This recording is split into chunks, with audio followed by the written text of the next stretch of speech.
Okie dokie.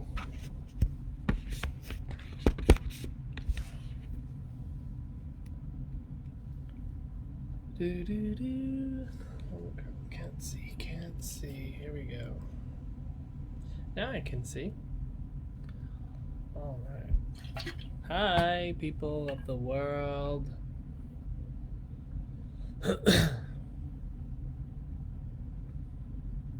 Hi, Helen.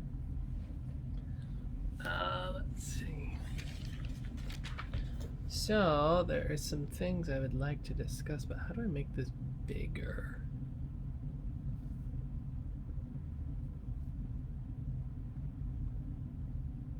I don't know. I can't make it bigger.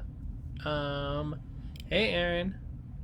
Congratulations on your publishing your book. Book? I don't know if it's books or book. Hi, Maria. It's been a long time since I'm on here. Hi, John.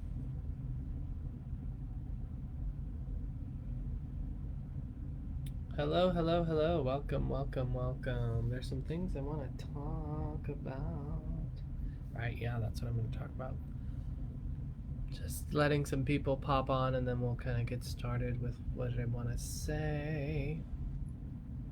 We're going to talk about mediumship a little bit, and also if there's any questions and things, we can also answer some of those, because this is all about you guys, all about you. I know I haven't been on in a while. I've been doing other things in life, and so that's what that's about. Hey, Raylene.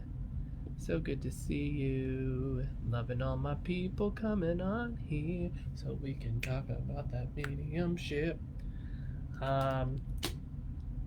Because that is what's good. For those of you who don't know, there is class tonight if you're interested in joining. It's mental mediumship development. So 7 o'clock, all good. As every Sunday, we have that. So that's there for you. So I want to talk about mediumship today, because this is a mediumship page, so it makes a good sense that I would be talking about mediumship. So what we're going to be talking about is kind of the stumbling blocks and the things that hit us when we are working, and really what is that core of what mediumship is about.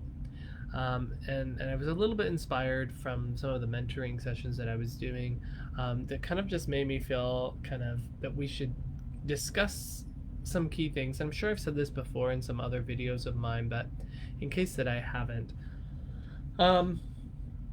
something that I really want to really drive home for people, particularly that are wanting to develop their mediumship, is this idea that, the message is the thing that we're trying to get, like the communication with the spirit world, speaking to, the departed loved ones, and that is the thing. Like, I have to be able to get the evidence, I have to be able to get this, and we put a lot of pressure on ourselves, and this is one of the biggest things that are going to hinder pretty much everyone in their mediumistic journey.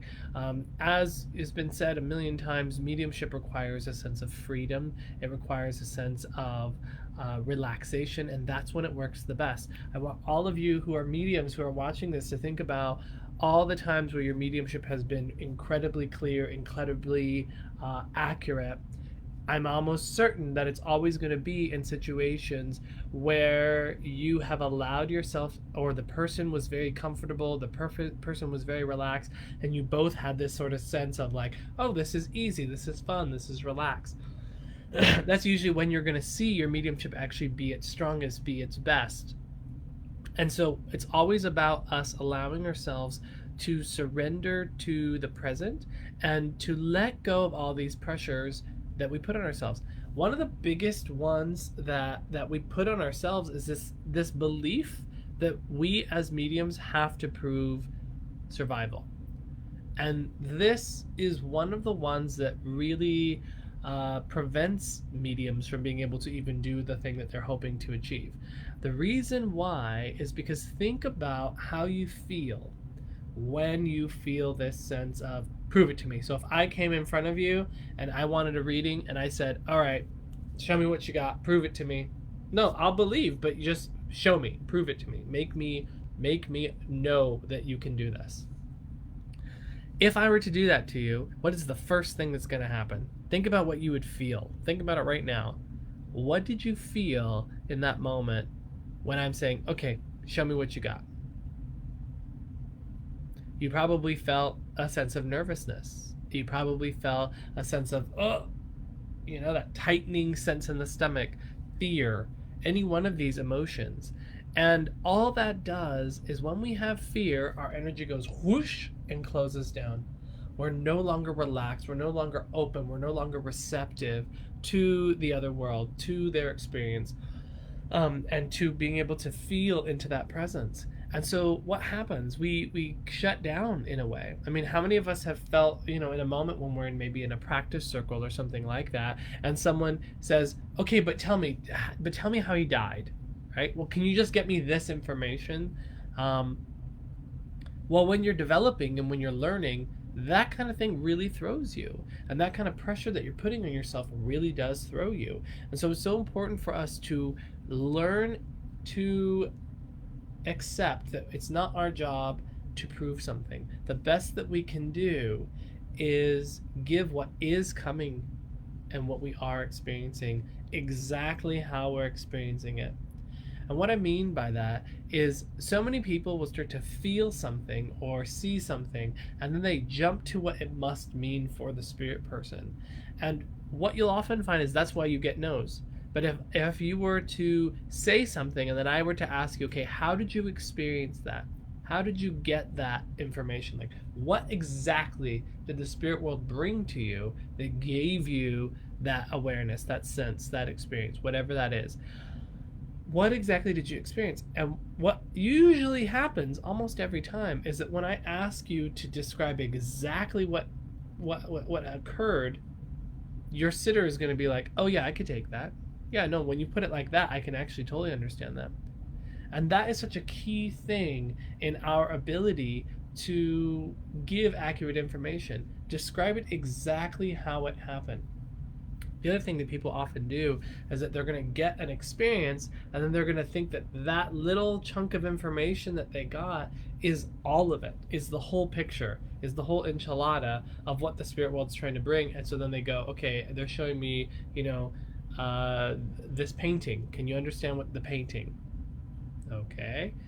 The problem is that you haven't offered any context, right? You haven't offered how this fits. Or maybe you felt some sort of sensation like a pressure or an awareness of something, maybe like a pressure on your forehead or the side of your face, and you just say, oh, I just feel this pressure on the side of my face. But then you just say, does that make sense to you?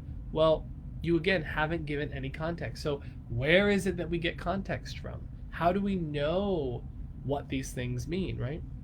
One is obviously experience, but really where it comes from is our own sense of feeling. So the feeling will always provide context of what you're experiencing. So I mean that as in there's sort of this gut sense of knowing, this sort of like, oh, I feel this here in a sensing sort of way that this applies like this. Or perhaps the second thing to think about is as I experience this pressure, on my face or whatever it is, I then experience that, but then I relax past that and let it change, let it become something new. As it becomes this something new, that next bit of information may provide the context of what I'm experiencing. But so many people just go with, okay, well, I feel this. They grab onto it and they're like, okay, here it is. Here, does that make sense to you? Rather than let the next thing come that will also help it. So what do we do with that? So as I'm feeling this pressure on my face, I'm going to communicate to the sitter, the spirit's making me aware of this pressure on my face. They're putting this sort of sense or pressure on my face. I'm not going to say, does that make sense to you? Because how are they supposed to know what that means? A pressure on your face right here could mean all kinds of things. It could mean a stroke. It could mean that they used to put their hand on their face. It could mean, any number of things. And so for me to just say, does that make sense to you? That's not the moment to do it. I want to relax into it. I want to let it unfold, but I will mention it. Right? I'm not holding it back until I have a full understanding. I'm narrating the process as it's unfolding for my sitter. So I'm saying, okay, I'm feeling this pressure on my face. And as I feel this pressure, I begin to become aware of blah, blah, blah, blah, whatever it is. And perhaps in that moment, you start to feel a sense of, oh, this feels like a nurturing feeling. So as I feel this, okay, this makes me aware that there's almost like this pressure has a very nurturing quality to it. So, and as you're saying that, perhaps you're becoming aware of the next thing that comes that says, oh, and you know what? I feel this is really tied to a lady in the spirit world. And so I feel very much that this would have been something that, they placed their hand on your face, right? We don't know until we're moving through the experience, until we're describing to our sitter what's happening to us. Once we have moved into it, then we can say, does that make sense to you? And then they go, yes, actually, yeah, that is something she used to always do whenever I was upset. She just put her hand on my face, and then I would feel that, right? This is what I mean when we're getting evidence, when we're getting information.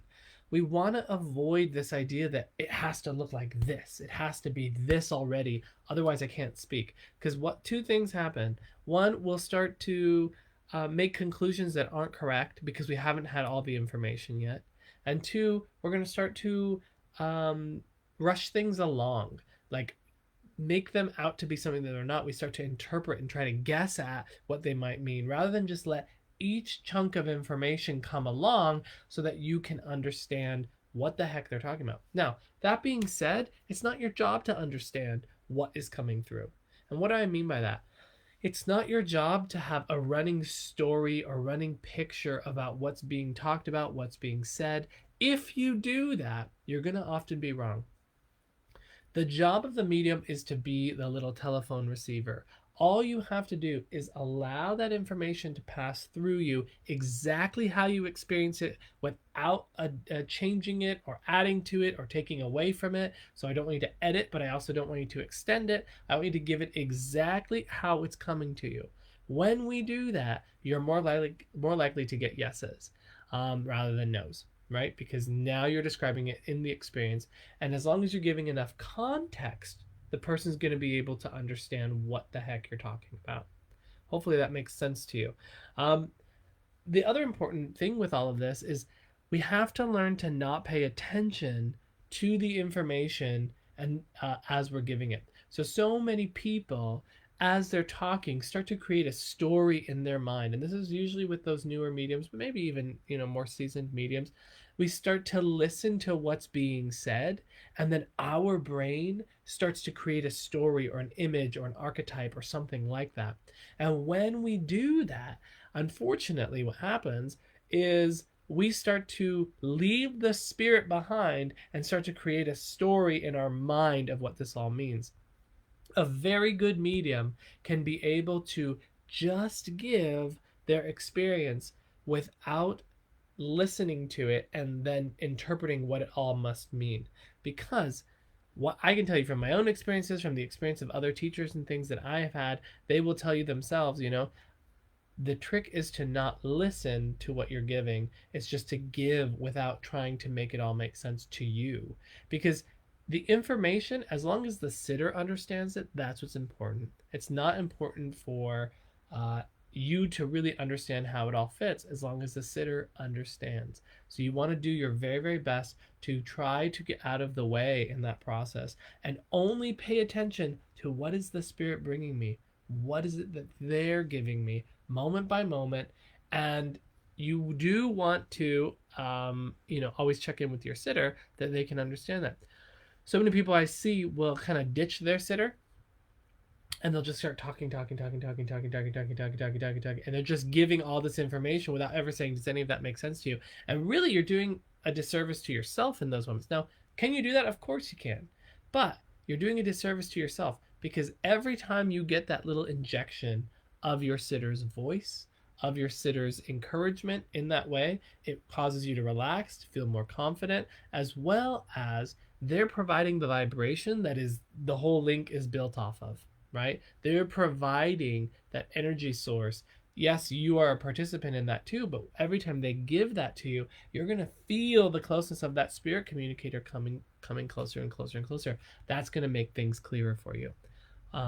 So don't just ditch your sitter, and also don't ditch your spirit person. You want to be able to include your sitter in the process. I'm not saying pay too much attention to your sitter, because then that's the other extreme. So you can see how there's all these balances that need to happen. You want to pay as much attention to your spirit communicator, because that's where all your information is coming from, and you don't want to become distracted by your sitter, right? Their reactions, their whatever they're giving. You want to just keep most of your attention here, stay connected to your spirit communicator, and then just enough to where you can say, does that make sense to you? And they can give you yes, which injects that energy into the communication, which then makes everything flow easier, which makes the spirit communicator come close even more. And the key to mediumship, and so here you go, here it is. The key to mediumship isn't, oh, get me these details, get me this information, oh, get me all this blah blah blah blah evidence. That is not the key to mediumship. That is a byproduct of what the key to mediumship is.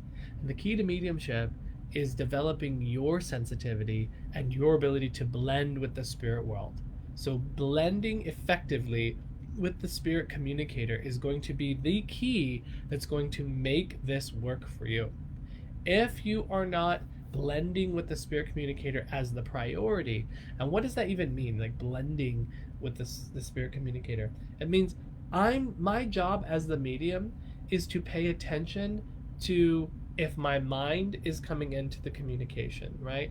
My job as the medium is to get myself out of the way. My job as the medium is, when I'm not doing readings, to give time to the spirit world so that I can learn how to blend with them, surrender to them. This is why we talk about sitting in the power all the time as the panacea for everything, right?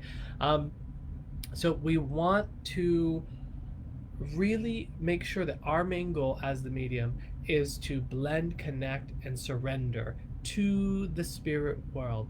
That is the job of the medium. It's to become sensitive, it's to become blended, and it's to get out of our thinking mind and into that space of feeling, into that space of that experience. Because our thinking mind is the antithesis of spiritual experience. So really take that in. Your thinking mind is the antithesis to spiritual experience. If you have your thinking mind involved in any capacity where you are processing or you're reasoning or you're trying to figure it out, all that's doing is now taking your attention to the thinking mind. It's taking it away from the spiritual experience and the senses that are where you get these miraculous experiences. So it's incredibly important for us to allow ourselves to realize that where we get the information is not from here. It is from our spiritual senses. It is from quieting this area of our head. It's about turning this thing off. The more we turn our brain, our thinking brain off, the more we're able to feel and attune our awareness to the sense of the spirit, to our own spiritual senses. And it's in that place that the blending occurs.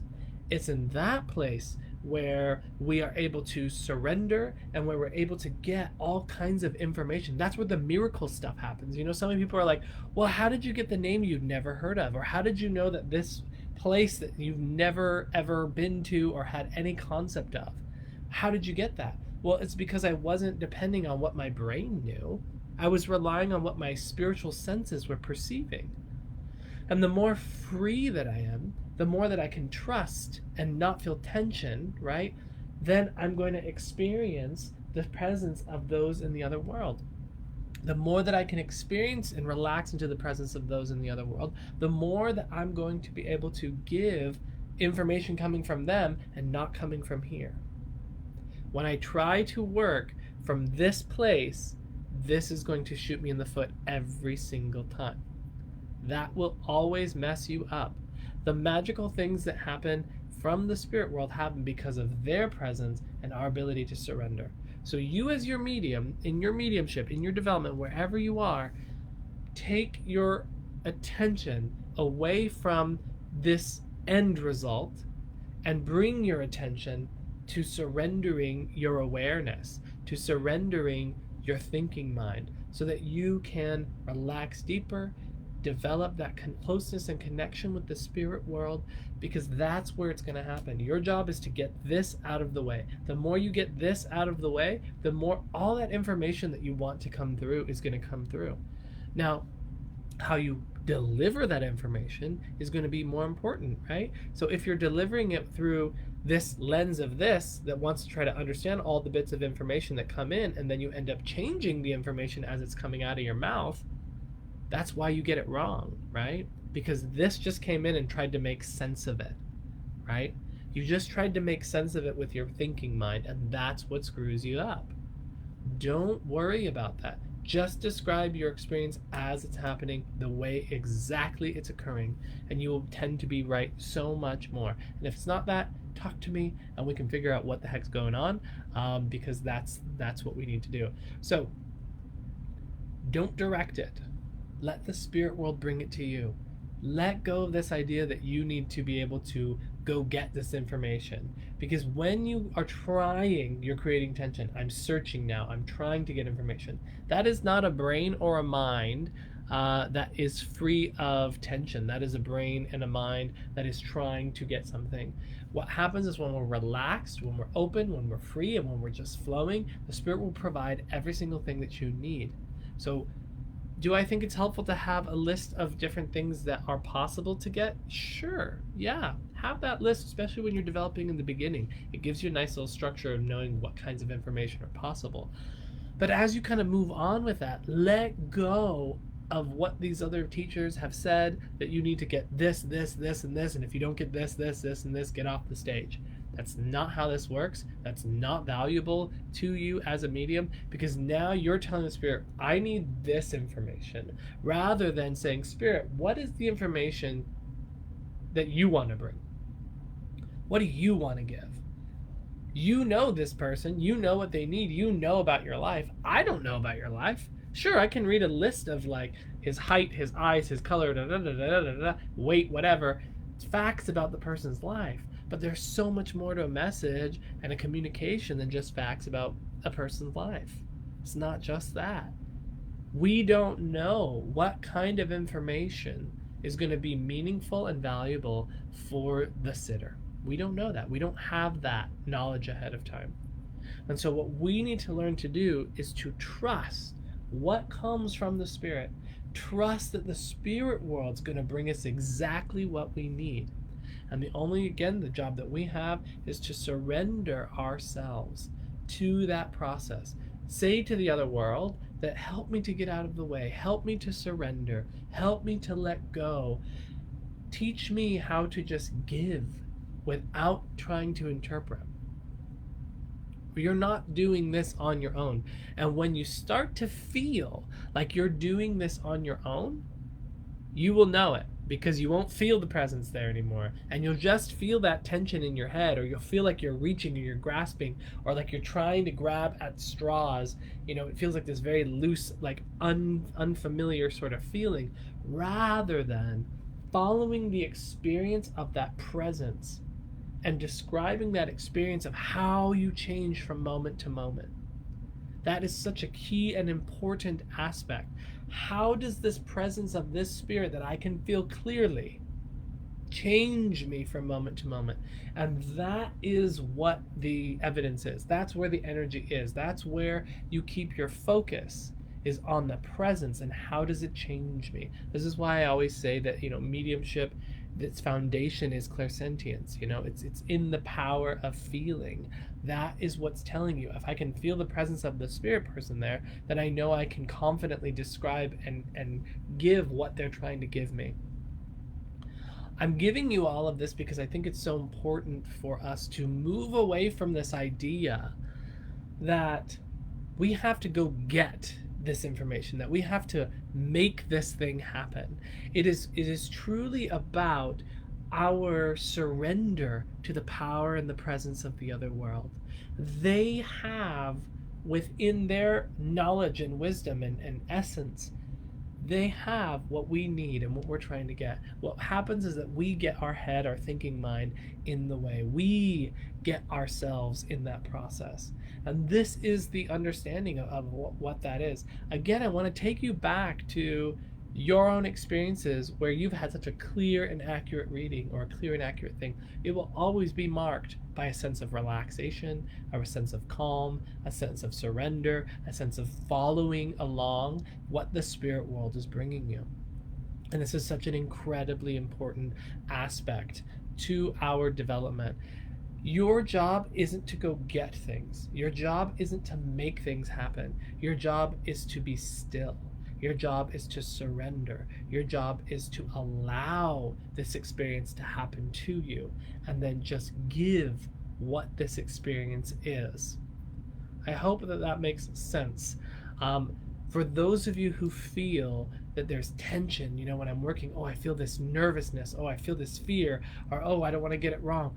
All of that is what we need to start to undo. Let's start taking those little, sutures out, because what's happening is you're trying to hold everything together, and that's creating tension. You're so afraid of getting it wrong that that's creating tension, and we need to start removing that tension. We need to start setting ourselves free. And what is the key to setting ourselves free? It's love. Shocker, I know, it's love. Love is always the core to our ability of surrender, right? Whenever we're feeling fear, our energy goes whoop, just comes right in. Whenever we're feeling love, it opens, it expands, it accepts, it surrenders, it allows. Love is equal to trust, right? So we're connecting to that love that we have within ourselves, our love that we have for the spirit world, and how this all blends and works together. That is the bridge. As Rumi says, love is the bridge between you and everything, right? This is exactly what we're talking about here. So when we have fear and we have that tension and we're not sure if we're going to get it right, or we're scared that we're going to get it wrong and all that sort of thing, all that is doing is creating more challenge for you. So let go of that. Surrender that. You don't need to get it right every time. You don't have to prove it to people in general that this is a reality, right? That's not your job. Your job is to focus on your own ability to surrender, to become sensitive, and to allow that to be the thing that drives you, that allow that to be the work, if you will. Your work is about you. Your work is about you getting out of your own way. It's not about, I have to go get this, I have to make this happen, I have to prove this thing. If that becomes your work, you're going to keep shooting yourself in the foot over and over and over again. That's when you're going to see it's not progressing, because you're adding to the tension, you're adding to the struggle, you're adding to all of this, and that is not what we want. We want freedom, we want relaxation, we want calm, we want stillness of the mind. And you know what? It's a practice. It's not something that's going to always be there. And I want to free you as well with this idea too. We have this pressure that we put on ourselves that if we don't do it right, if we don't get it right every single time, I'm not a medium. I can't do this. Oh no, like I don't know that this is right for me. I can't do this. And I always tell my students, I'm not a football person, but I'm going to use this analogy. I always tell my students, look, kickers, they kick field goals, I'm pretty sure. And oftentimes those kickers might miss, right? That doesn't make them not a kicker. They're still a kicker, right? And that is the truth for you too. You are a spiritual being. You're already a spiritual being. Everything that you want and have is already there within you. What's keeping you unaware of that is the thinking mind, is that all of this whole thing. And so we have to learn how to get out of that so that we can make more field goals, I think they're called. So that's such an important aspect of it. The other thing is to understand what is the nature of mediumship. The nature and the habit and the way that mediumship works is you can do, and this is a story I got from Gordon Smith, in my development with him. He would talk about how they would do readings at the SAGB, and you have 10 readings that you do in a day. They're all short readings, but there's like 10 that you do in a day. Your first one's great, your second one's great, your third one's great, your fourth one's great, your fifth one's great, your sixth one you get nothing. The seventh, it's okay. 8 is great, 9 is great, 10 you don't get anything. That's the nature of mediumship. It is just something that occurs because every time that we do a sitting with someone. There are multiple levels and layers of this energetic sort of interaction that have to be playing correctly for it all to flow well. So let go of this idea that you have to do it perfectly every time. You are not a robot. It would be amazing if I could just, you put a quarter in me and then suddenly I'm like, here's your loved one, blah, blah, blah, blah, blah, blah, blah, blah, blah. I would love that. That would be fabulous. That would make my life a lot easier and I'd probably be a lot busier too. And so it's super important for us to understand that you are a human being. So give yourself a break. You put way too much pressure on yourself. I know I did in the very beginning of my development, and I still can do it now. There's times where I lose sight of what I know. And we need to bring our awareness back to the understanding that we are human beings who are doing our very best at any given moment. We are honestly doing our best at any given moment. And that's what we're doing. And so if it doesn't work the way you hoped it worked, don't beat yourself up about it. Just accept it. If there's something to learn from it, accept that, right? All things should be marked as good when it comes to working with the other world. Now, that being said, we obviously have to be aware of what our own blockages are, right? Our own mental blockages, and that's something that we have to really, really be mindful of in the process. And that's why it's good to have a developed teacher show you the way, show you, a good teacher should be able to point out and say, okay, when you start to connect, here's what's going on. Oh, here's when you're getting in your head. Here's, where this energy is coming from. Okay, yes, I can feel that spirit person there with you. And when you started to do this, you were blending and that was great. Did you feel that difference between the two states? This is something that you need to look for in a really good teacher. They should be able to do that. And if you have any questions for who's a good teacher, obviously other than what I consider myself a pretty good teacher, I can always point you to people who I consider to be highly, highly good teachers who can do that exact thing. It makes all the difference. So, I hope that made sense, especially to those who, are working on building their abilities and building their work. So, yeah. There was a lot of gold in that little rant that I just went on. I felt very inspired by the spirit to kind of share some of those underlying foundational principles that I think are so important to help to start to relieve some of the pressure that you experience when we're working. So start to just remember, if I can diffuse some of that, release some of that pressure off myself, my work is going to be better. So I'm going to look at questions now. So if you have any questions, either about your own mediumship, about anything that I've discussed, please throw it in the comments because I do want to be able to support you guys. So I'm kind of going back to the top to see if I missed anything.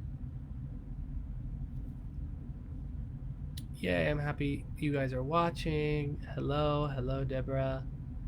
I did not see the orb go behind me, Myra. It could be I have a window right here, and so when cars go by, it could reflect and go by. So, you're describing this so well. I totally get what you're saying and meaning. Thank you, Stephanie. Awesome. Thank you, Michael. Wendela, thank you. That's so sweet. Raylene, yay! I'm glad you appreciate it. Joshua, thank you for tuning in and having a listen, brother. That's awesome. Hi, Jill. Hi, Raylene.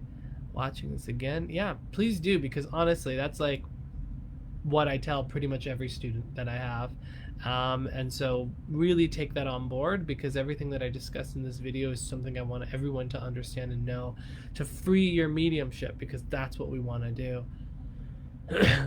I've been doing my readings and getting better. Hugs to you. Think it's great. Thank you for your generosity. Your words resonate with me. You're an amazing teacher. Love and gratitude. Oh, thank you, Beatrice. Thank you. I don't know if I can ask you much, but I put this out there in case you have a chance to address it. Mediumship and sleep dreaming is something I've experienced on a few occasions now. Protection and ways to be open to this when you choose to. Is that possible? There's nothing that you need to protect yourself from. You want to allow yourself to... there's nothing in the spirit world that you ever have to be worried about, fearful of, anything like that. It can never hurt you. There's nothing you have to worry about. What you are learning to do, though, is how to turn it on and off. So it's super important for you to work in some sort of development circle so that your instructor, your teacher, whatever, can help you to learn how to manage and control your energy. So, yes, basically the sleep dreaming things, those are all what we would include in altered states. So working in altered states of awareness, this can be it can help to clarify a lot of things. Can there be things that kind of seem feel unsure about, or like maybe feel even scary, with especially within like the sleep paralysis sort of avenue of things? Certainly, but they're not anything that can actually harm you, or consciousness that can be negative or scary. It just doesn't happen, and if it is happening, it's usually the medium's mind or the individual's mind. But learning how to control your mediumship is what's going to make it something that you can turn on and off, and that's ultimately that's what development is about. It's about learning how to do this, because mediumship is very natural. It is a natural thing. It just happens to you. The unnatural thing, and this is why development is required, is that mediumship, when I say turn it on right now and give me a reading, that's actually unnatural. So what we have to learn how to do is, what do I need to do to get into that other state of awareness so that I can then become aware of the spirit world? So yes, hopefully that answered your question, Stephanie. Deborah, you're funny. Yay! Thank you. All these nice words. Thank you for the reminder that we all can have a flat reading. Oh, of course. Yeah, absolutely. I once had a small party of friends to get individual readings from me. 2 or 3 were blown away, but one got a message, just not from the feeling of her mom coming through. Yeah, that happens. It happens to everyone. It literally happens to everyone, so don't worry. I know it's been a while, Stephanie. It's nice to see you popping on here. Very lovely of you to do that. I don't even know if I'm on which Facebook page I'm on. Am I on my regular one, or am I on my work one? I don't know. Do I have classes in Spanish? I wish I did. I do not have any classes in Spanish. Hi Vicky, welcome to your first time watching. Thank you for watching. When are our classes? So I offer classes multiple times a week. So I have a Sunday night, so tonight at 7 o'clock Pacific time. All these are Pacific time. 7 o'clock tonight, I teach that. That's for mental mediumship. And then the other mental mediumship class are on Thursday night at 7 o'clock, and then Saturday mornings at 11 a.m. So if you're interested in developing that, you can do that. I have trance classes that I do as well, so trance mediumship, so that's something else. So if you're already familiar with mediumship, I do offer that, and I'm adding more circles because I'm basically doing these little pods of 5, essentially, people for each circle, so that we can develop your trance mediumship. You can always also check my website, mediummichaelmayo.com, and go to the events section, and that has all of everything online. Everything's done through Zoom now. How do you know if you are psychic or a medium? Well, I always say try. Give it a shot. See what happens. Everyone has some level of psychic ability. Everyone has some level of ability to do these kinds of things. However, it's important for you to allow yourself to surrender to that experience, and learn how to turn that on and off. What keeps us from having our psychic awareness is our thinking mind, right? Any sort of other awareness. So when I say other awareness, I mean mediumship or psychism. It's all our thinking mind that keeps that from happening. So we have to quiet that and learn to feel and become sensitive to these other energies, to these other states of awareness, so that we can then access this information that is there for us. So everyone is psychic. I believe everyone has some level of mediumistic potential, or mostly everyone. I think it's rare. You must have something else going on. If you can't, which is okay. It's not bad. It's not good. It's just that maybe that's something that hasn't been developed just yet. But it doesn't mean that you can't develop it. So I never discourage anyone from trying to develop their mediumship. There's an old saying from the past that, not all psychics mediums are born. And I don't know that that's true. I think mediums can be developed as well. So it's not a you have it or you don't. It's just some people, it's closer to the surface than others. So that's what I would say. Watching from Panama. Thank you, Nanda. That's awesome. Thank you, Raylene. Michael's circles are awesome. Julio. what do you believe you may, oh wait, what is your belief you may be a medium, however, never intuitively channeled spirit? Any recommendations or places to start exploring? Yeah, come to a development circle. There's one tonight. Come to the development circle and learn. That's how you learn. You learn by trying, you learn by exploring, you learn by allowing these things to happen and giving yourself opportunity to see what's possible under the guidance of someone who knows what's going on with your energy, right? Like that's one of the key things here is like knowing, sorry, my foot fell asleep because I was sitting on it for a while. That's actually how we learn to tell, is just by trying and just by seeing, because we all have spiritual gifts within us. It's about us exploring it because we are spiritual beings having this human experience. So a good place to start is a development circle, and I have development circles on weekly. If you'd like to join, you can get all that information on my website.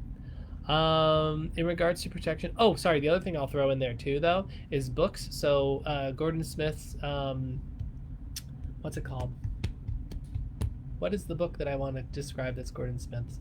It is called, what is the name? Oh, The Unbelievable Truth.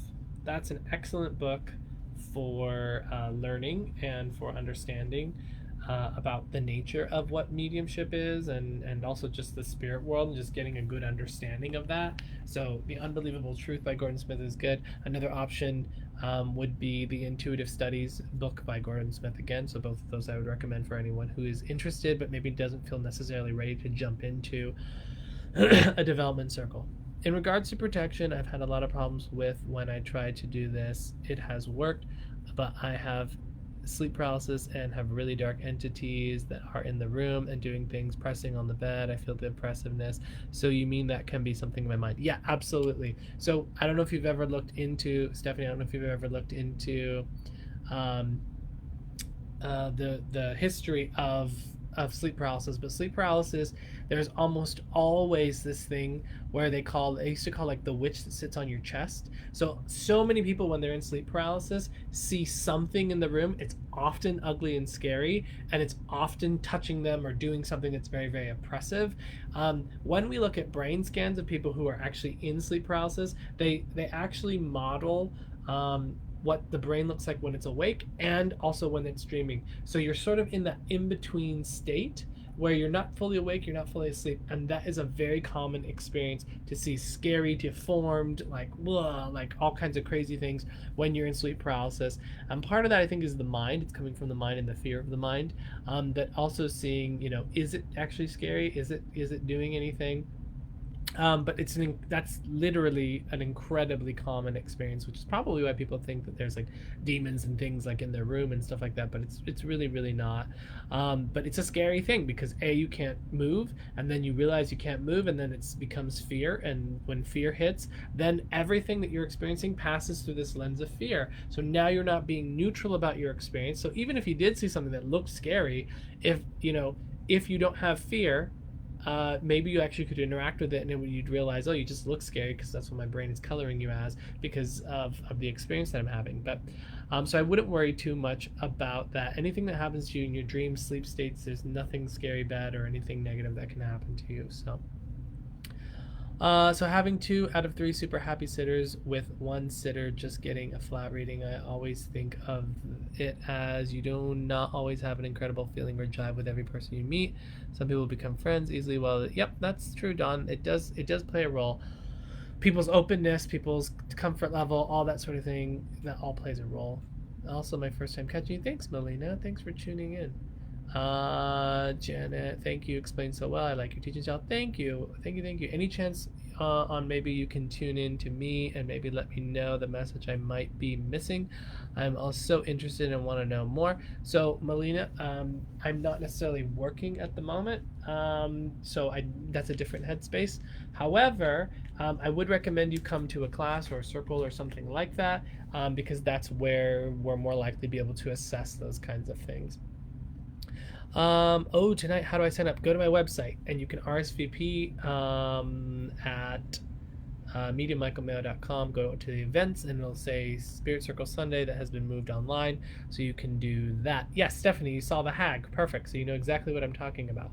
And so that's a very common occurrence, so don't be afraid. But yeah, for Julio, you can just sign up online.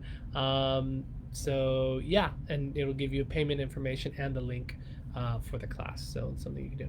How often or how long do you recommend sitting in the power or sitting with spirit? So this is a very I have two schools of thought that sit on my shoulders. One, it comes from Gordon, one comes from Eileen. And so I kind of live in the middle somewhere. I can see the benefit of where Gordon says only do it once a week, because it's like you're creating an appointment time with the spirit world. And so then it makes that a much more special moment and special time, and that over time that's going to develop you. Which I totally can understand and agree with, and plus it keeps it from feeling like a chore. If it ever feels like a chore, don't do it. I also have Eileen on this side, who says you should sit every day if you can. She sits for an hour every day, and that I think is also effective. So um, I live in the middle, where I say sit as much as you feel drawn to sit. I can tell you personally from my own experience, if I sit a minimum of 4 times a week, maybe 30 minutes each time, 30, 45 minutes, maybe even 20 minutes. If I sit 4 times a week, I notice a huge difference in my experience, and it being a lot easier to connect and that sort of thing. The less I sit, the less I'm used to moving in and out of that space, and therefore it becomes trickier. So the more that you can sit, personally, I think is better. But then again, some people can't, and some people, it's a muscle. So it's like the more that you exercise it, the better. It's not really a muscle, but you know what I mean. It's like a muscle. The more that you exercise it, the easier, the more flexible, you're going to be able to get in and out of that space. So 30 to 45 minutes. If you can do an hour, great. But really, it's about learning to follow what the spirit does to you. So when you sit, you just sit. And remember, when you're sitting, you're not trying to hold on to the experiences that you're having. You're experiencing, you're acknowledging, and then you're letting it go.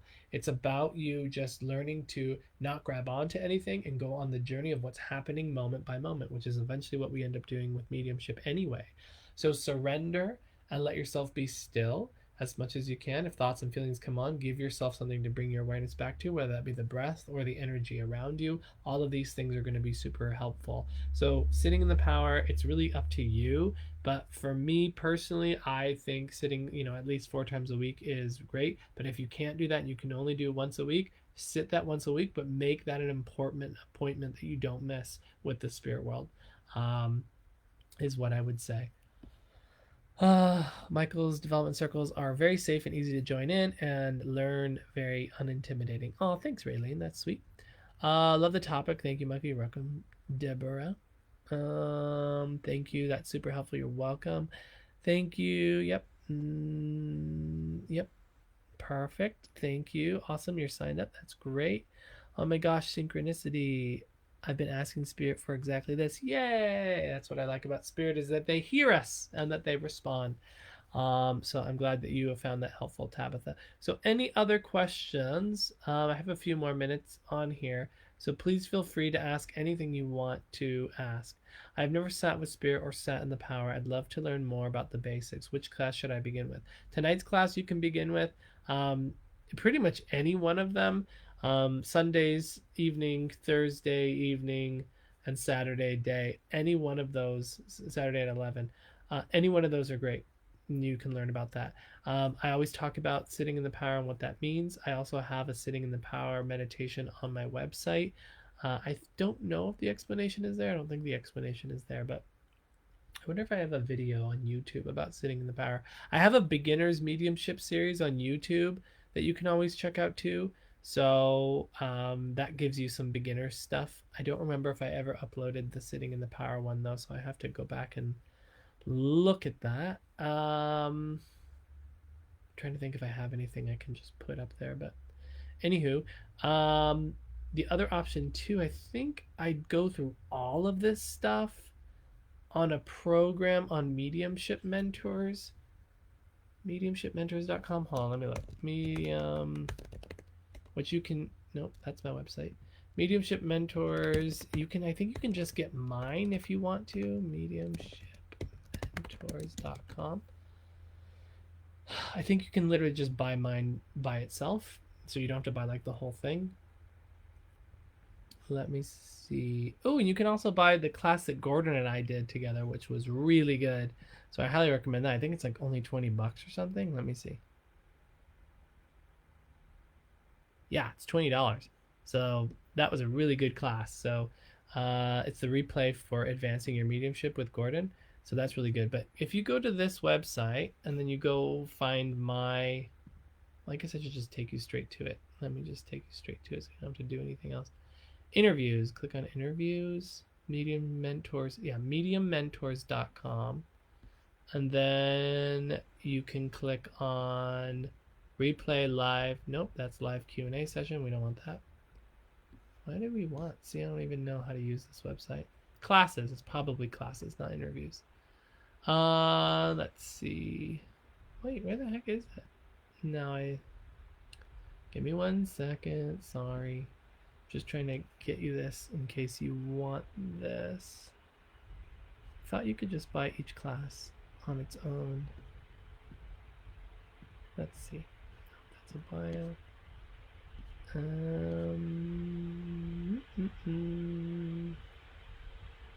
Yeah, I don't know. There should be a way for you to buy them individually, but maybe you can't. Maybe they're only doing it for the full course, which is a great resource. But anyway, we ignore that one.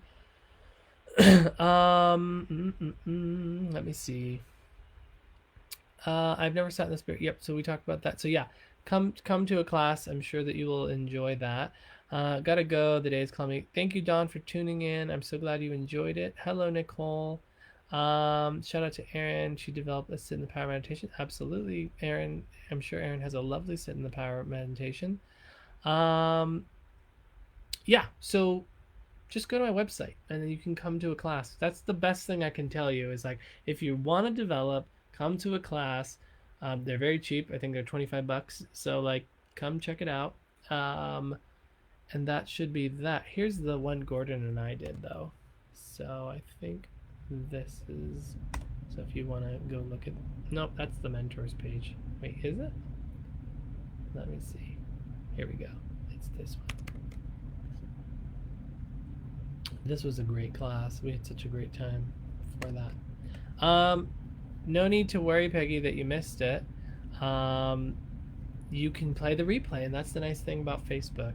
So you get to hear all the things, and you can watch it over and over. But yeah, so anyway, I thought I would come on here and just do a quick one of these things. I hope you enjoyed it. I hope you found it helpful. I will try to... Thank you, Tasha. That's awesome. I will try to do more of these, but I always say that and then I suck at it, so sorry. But I will do that. But you can always come to class because I literally teach like 5 to 6 classes a week. So come to class, come hang out, come enjoy it. We make it a really safe and positive, harmonious environment. I'm very lucky to have a lot of students who have no desire to prove something. There's not ego. People are just there to learn, and everyone's very supportive of that, because if they weren't, they'd get a little spanking and then kicked out. Because I only work with people who are going to be supportive and helpful and uplifting of other people, because that's what it takes. We don't want stress. We don't need, as I just spent this whole time talking about, it's not about feeling anxious or worried or anything like that. So Myra, thank you so much. Right on time, right one time. Perfect. Can't wait to replay and check your website. Fabulous. Thanks, Tabitha. Thank you for your time. You're welcome, Deborah.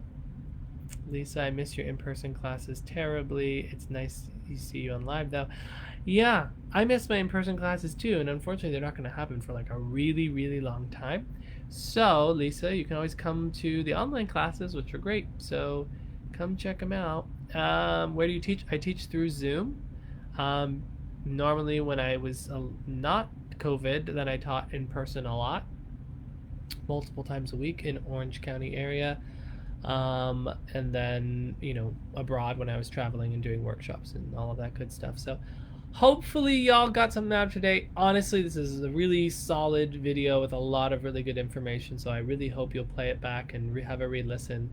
because I really felt the power and the presence of the Spirit very strongly inspiring me. So share it with your friends, anyone who you think might benefit from it. I think it's a strong one. I'm going to post it to YouTube now, but anyway, that is all. So I just want to say lots of love to all of you. Thank you for tuning in, everyone who popped in and everyone who watched. And I really hope you got something out of it today. And I hope that it eases some of the pressure and the tension in your mediumistic development, because all I want to see is all of you doing amazingly well and confident in what you can do.